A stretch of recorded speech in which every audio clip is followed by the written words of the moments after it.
Welcome to Better Life, Better Business, your go-to podcast for how you can grow your business, double your productivity and time off, work smarter and not harder. Brought to you by local business coaching expert Christoph Nauer, CEO of Balance 6 in Walnut Creek, California. Welcome back to another great episode of Better Life, Better Business. I am Christoph Nauer, your business coach specializing in time management and the author of the Amazon bestseller From No Time to Free Time, 6 Steps to Work-Life Balance for Business Owners. Today, we have a very special guest with us. Welcome, Justin. How are you? I'm doing very well. I'm doing great. How are you? Good. Thank you. As you know, if you're a faithful listener of my podcast, the purpose of my podcast is really to provide excellent resources, helpful tools, and tips and tricks to business owners. And that's exactly why I asked you to be a guest here, Justin. Can you please tell us a little bit about what it is you do, the value that you bring to business owners, and why business owners and entrepreneurs really should talk to you? Yeah. So my firm that we own is a very niche firm. We are in the consulting and accounting world, and we do very specific things that are very honed in on very specific areas of the tax code. So we are not, just to get a picture of what we are not a typical accountant. So we're not filing taxes. We're not doing audits for you. We're not doing your books. We're not helping you find deductions. Is what we do is we have identified a group of tax incentives, a group of tax benefits that business owners can take part in, but a lot of small businesses specifically don't use on a regular basis. And we have specialized in those. So we are experts on very specific areas of the tax code, and we work with your accounting team to help you as the small business owner use them to you. And by doing so, it helps you lower your tax liability. So we're very niche into very small specific areas of the tax code. All right. So you don't do the actual taxes. You don't do the accounting. You don't do the books.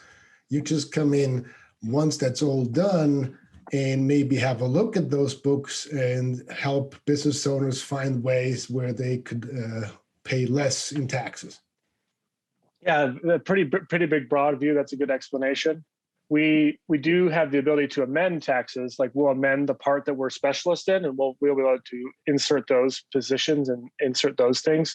But for the most part, we're not doing the normal stuff. We're only if we are messing with the taxes, if someone is applicable and someone applies, we will do the amending on the very specific things that we do, and everything else is done by the normal everyday accountant. So can you go back to if somebody already filed taxes, and if so, how many years back can you go? Yeah, so the IRS has 3 years that are what we like to call open. So right now, the years that are open are 2018, 2019, and 2020. And so we can go back to all of those years. We'll evaluate the business, first see, is this even feasible? Does the business qualify for any of these incentives, any of these credits that are out there for the business? If they do qualify and they want us to help them recover that money, we can go back to those years, amend the taxes, send it to the IRS to reflect that they should have claimed this credit back in 2018. And the IRS will actually send them their money back because they had paid taxes unnecessarily. So they had paid taxes in 2018 when they didn't have to because they qualified for this credit. They just didn't put it on their tax return. We helped them put it on their tax return in 2021. The IRS sends them their money back. All right. Fantastic. That sounds like a great deal because, when you're a business owner, you usually go into business for yourself because you want to be your own boss and you want to make a nice living. And you probably don't really want to pay most of that hard-earned money in taxes. And it sounds like you have a way to find things that most CPAs and accountants don't know about. Yeah, so a lot of them just don't think that their clients qualify for it, or they are unaware that the credit exists at all. So just an example. The research and development tax credit is one of the credits or incentives that we'll look for. This credit, out of all the money that's given out on a yearly basis, approximately 80 to 85% of it is claimed by businesses that have a gross receipt of $1 billion or more. So the big behemoth companies in America are claiming this credit, but pretty much no one no one else is. And it's not because other companies aren't qualifying. It's just because there's some complexity to the credit. And then there's a lot of people that aren't realizing that it's much more broad than what people think. When people hear research and development, they're thinking test tubes, they're thinking white coats, they're thinking inventing. And a lot of business owners don't really relate to that. But the definition of research and development is much more broad.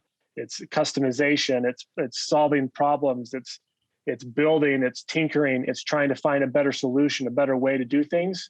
And it doesn't have to be new to the world. It just has to be new to that business owner. And so it applies to a lot more industries that are applicable, but their accountants don't realize that because they haven't looked into it very deeply, into the credit, they haven't dove into what actually qualifies and what doesn't. And so then they just don't ever do anything with it.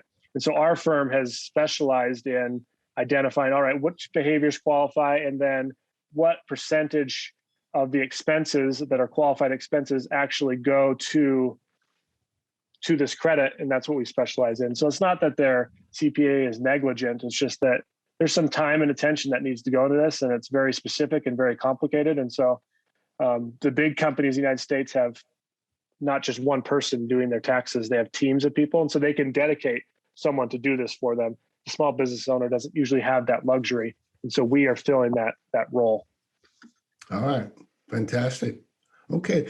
So how long ago did you start that business, and what do you wish you had known when you began your business?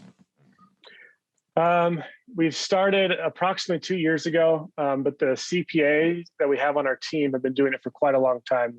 Our lead CPA, who has a master in tax, has been doing this for 16 years. He's the R&D specialist that we like to use, and then we have a few others that are specialized in it. But what I wish I would have known is just that there's going to be like ups and downs. Like there's going to be discouragements. There's going to be times when you're not finding clients. You're going to have people not believing you. You're going to have people denying you. But you just got to keep pushing. I kind of thought, because our service was so, like, I find out my service to be quite amazing. Like we can pull back tens of thousands, even hundreds of thousands of dollars for business owners.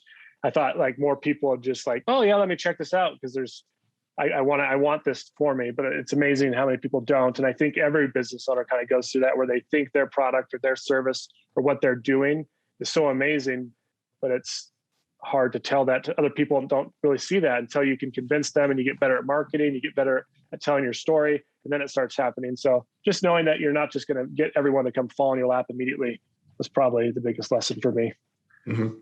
Right. Well, that's true. You have a fantastic product or service, and now the question is, how on earth can you tell everybody in the world about this fantastic product or service? And then if they don't really catch on and realize how fantastic it is, what's wrong with them? Don't they get right? Yeah. No, that's exactly right. It's like, what's going on? Like it's money that's found. It's there for you, and I'm sure every business owner has that thought at some point in their early days. At some point. Sure. Yeah. So, what do you think is your biggest challenge right now? Our biggest challenge is just trying to make sure that we're not trying to offend accountants, because some of them and some people get offended by the fact that, oh, I should have known this, or you guys are trying to take my people, and we're not trying to do that. We don't want to make them feel like they should have known this or should have done that. We're trying to join forces with them to bring a specialty that just helps them bring more value to their client versus trying to be seen as an opposition. That's our biggest challenge right now, is trying to display our message in a way that's inviting to accountants versus decisive to them, because we don't want it to be that way. Mm-hmm. Well, and I think, that's what every business owner has to kind of niche down or get specialized in. You can't be a master of all trades. It's impossible, and it sounds like you found a niche to fill that is very unique, and very special. And so I think it has to do with the mindset. If you look at a scarcity mindset, yes, then you would feel threatened by somebody like you and your company. But if you have an abundance mindset, then you don't. Oh, wow, this is fantastic. I think I should have you as a partner, so that, I can talk to you about this and bring you in to help my clients, because then I look good in my clients' eyes. I look great because I know that this is not my specialty, but hey, I know a person who can really look at that and make sure that, all the tax incentives are taken care of and included. Yeah. Right. No, that's a great point. Yeah, I think that's our message, is just trying to do that, but it is up to the individual in the end, right? Their mindset does make a huge difference on that. Sure. No, absolutely. What are some of the best resources that have helped you along the way? So I think my favorite is, it's called a book called Killing Sacred Cows. I don't know if you're familiar with that. It's by Garrett Gunderson. That really changed my entire, it really helped my mindset and pushed me into, like, business is all about giving and serving, and it's out of love, and it's not out of trying to become the wealthiest individual on earth. It's about just trying to provide something that's going to benefit the world. And the more that you can do that, there's different strategies and different ways to do it, but it's the mindset and the idea that it's not selfish to want to charge this or that, because you're offering a service that equals that. It values that. That's the value that's attached to that service. And it was very enlightening to me. And it really changed pretty much my complete trajectory on where I was wanting to do and what I was wanting to give to this world. And it's been a big difference maker for me. Fantastic. I love what you said about the giving and serving. I think if you approach your business that way, it makes a huge difference.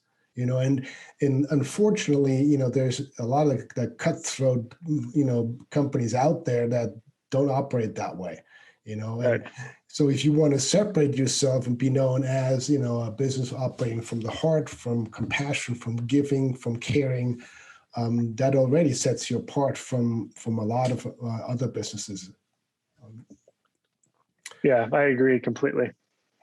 So you have to make sure that everything gets done in your company. It's up to you. So what role does the whole idea of delegating play in your business, and how do you make sure that everything gets done?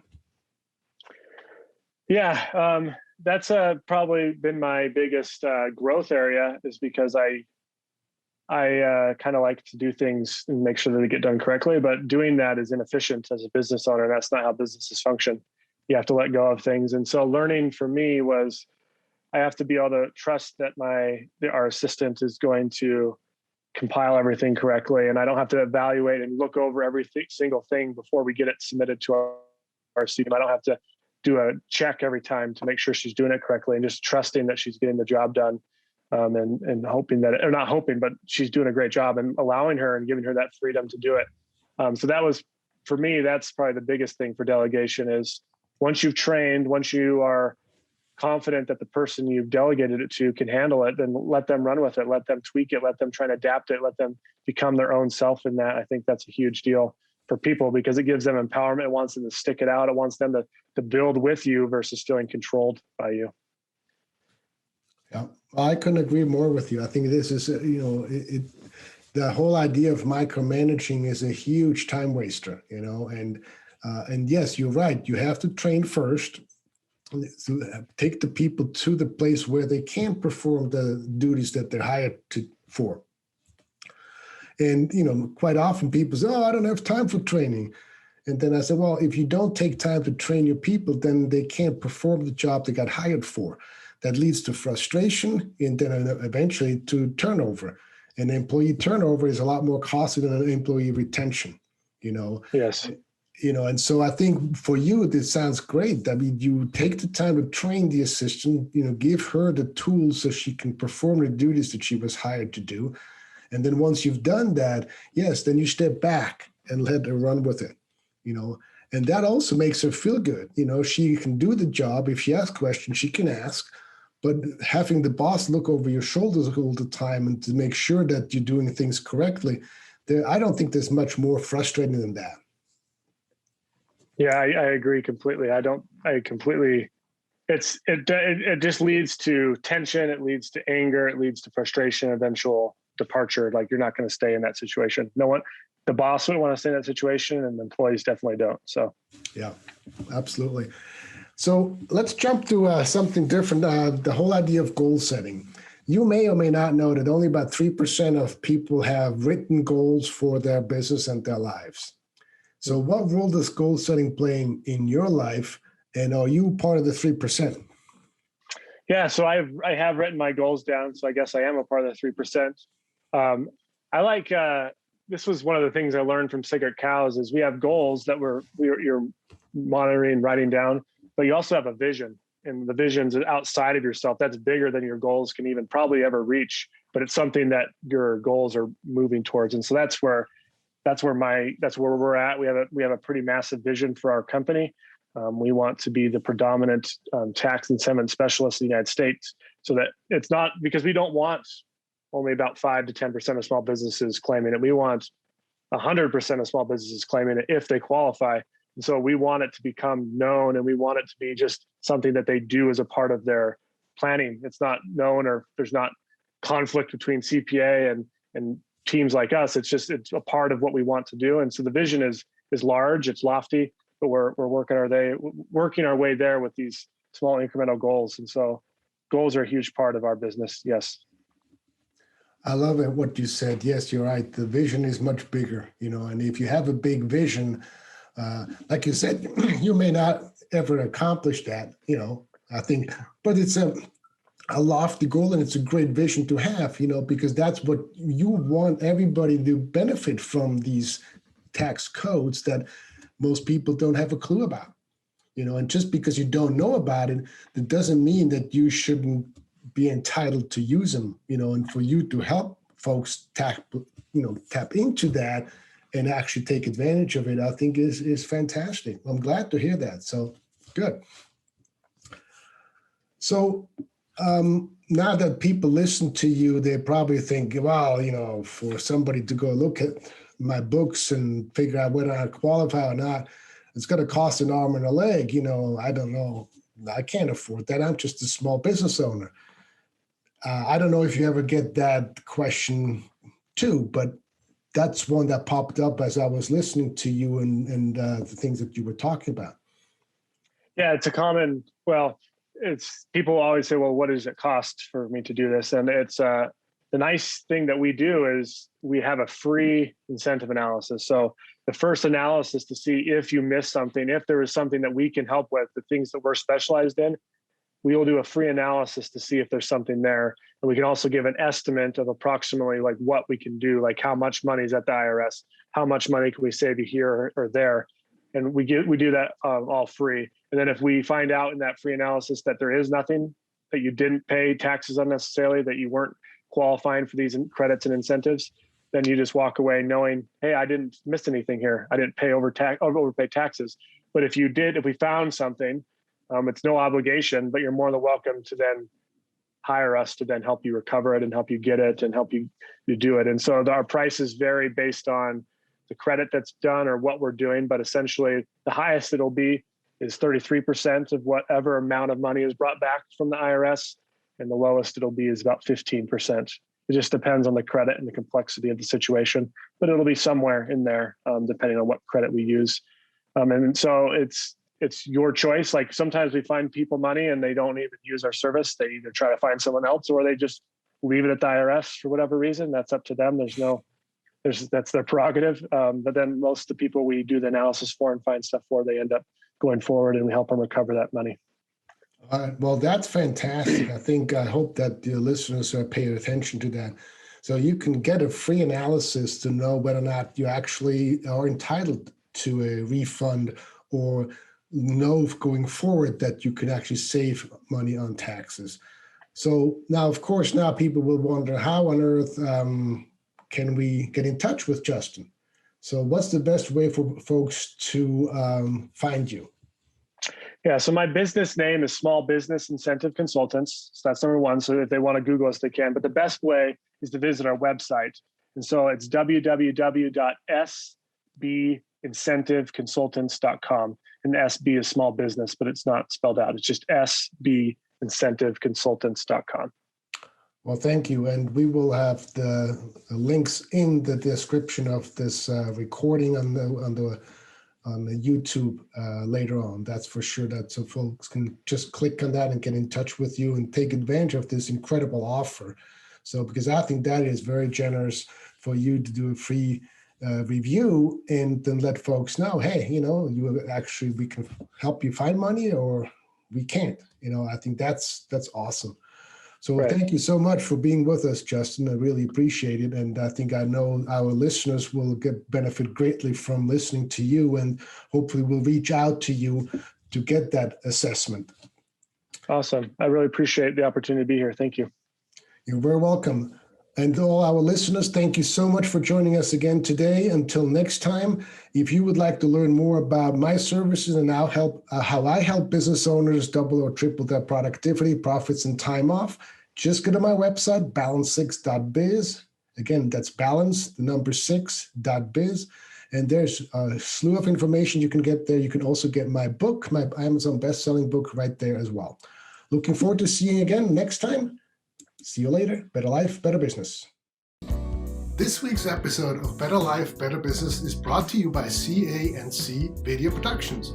Since 1985, CA&C Video has been providing live streaming, event production, and analog to digital transfer services.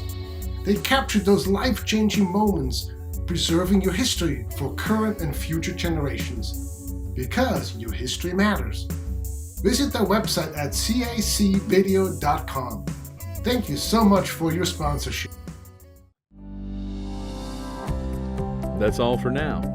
Thanks for listening to another episode of Better Life, Better Business with business and time management coach Christoph Nauer with Balance 6, the leading business and time management company in Northern California. Visit them at balance6.biz.